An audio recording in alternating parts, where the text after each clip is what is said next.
কি আশা করেন?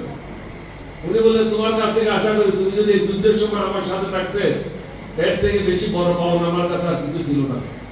তাহলে আপনার সাথে আছি, আপনি যান, আমি কালকে সকালে গাড়ি নিয়ে রওনা হব। বল তোমার পোস্টিং অর্ডার, আমার পোস্টিং অর্ডার কে করবে?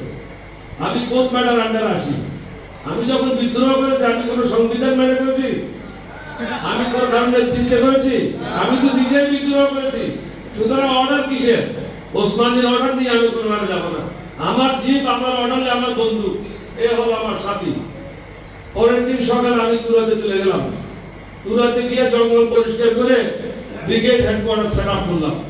জিয়া সাহেব 3 দিন পর আসে দেখে কি সুন্দর ব্রিগেড হেডকোয়ার্টার। উনি বললেন যে এখন ইন্ডিয়ান আর্মি থেকে একজন মেজর আসবে, ব্রিগেড মেজর হবে। তা আমি চুপচাপ থাকলাম। Z force brigade commander, sorry S force brigade major আসলো ইন্ডিয়ান আর্মি থেকে। কে ফোর্স আসলো? জেড ফোর্স আসলো সন্ধ্যার সময়। আমাকে বললেন রাত্রে খাও আর ঘুমাও, সকালে নাস্তা করে এখান থেকে ভেঙে যাও। ও বল কেন? আমাদের এখানে আত্মীয় থাকবে না, এখানে আমি ছাড়া আত্মীয় নেই। আমার বন্দুক থাকবে সাথে, উল্টা পাল্টা কাজ করলে কি করবো এটা বুঝতে পারবো। তো জিয়া রহমান সাহেব আমাকে ডাকলেন, বলে তুমি ব্রিগেড মেজর কাজ জানো? আমি জানি না। আপনি তো ব্রিগেড মেজর কাজ জানেন, আপনার থেকে শিখবো। আমার যে সুবাদার মেজর রহমান আছে, সে তো দ্বিতীয় বিশ্বযুদ্ধের সুবাদার, তার কাছ থেকে শিখবো। কিন্তু Indian officer Z force headquarter থাকবে না। আমি বিদায় করে দিলাম। শেষ পর্যন্ত 4 জন অফিসারের ডিউটি আমি করেছি। জিয়া রহমান লিখেছে, আমার এনুয়াল কনফিডেন্সিয়াল রিপোর্টে লিখেছে that at times he performed the duty of DQFG and other.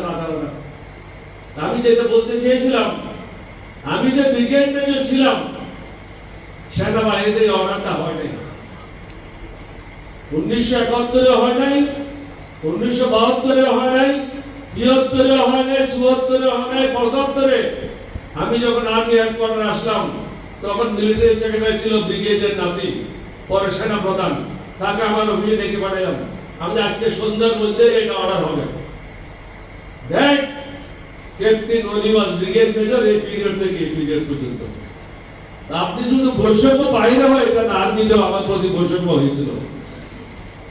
এই বৈষম্য থেকে আমাদেরকে বের হতে হবে। যারা আল্লাহকে মানে না, নবীকে মানে না, তারাই বৈষম্য করে। আল্লাহ রসুলকে মানলে, নিয়মিত 5 ওয়াক্ত নামাজ পড়লে বৈষম্য কখনো হবে না। আমি কালকে একজন আলেম ওয়াজ করতেছিল, ওটা শুনলাম। বললো যে ছেলে যদি হাসি মুখে বাবার চেহারাটা দেখে সে যদি হজ করে, এই হজের কোনো গ্যারান্টিও নেই, ওয়ারেন্টিও নেই।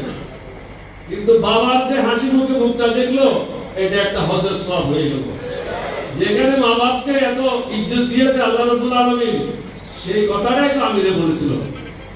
তাহলে অন্যদের গাত্র দেওয়া কেন হলো? মন্দির ভেঙে দেবে, ওইটা করবে, ওইটা করবে, মেয়েদেরকে ঘরে ঢুকে দেবে। ভাই আমরা কাকেও কোনো ঘরে ঢুকাবো না।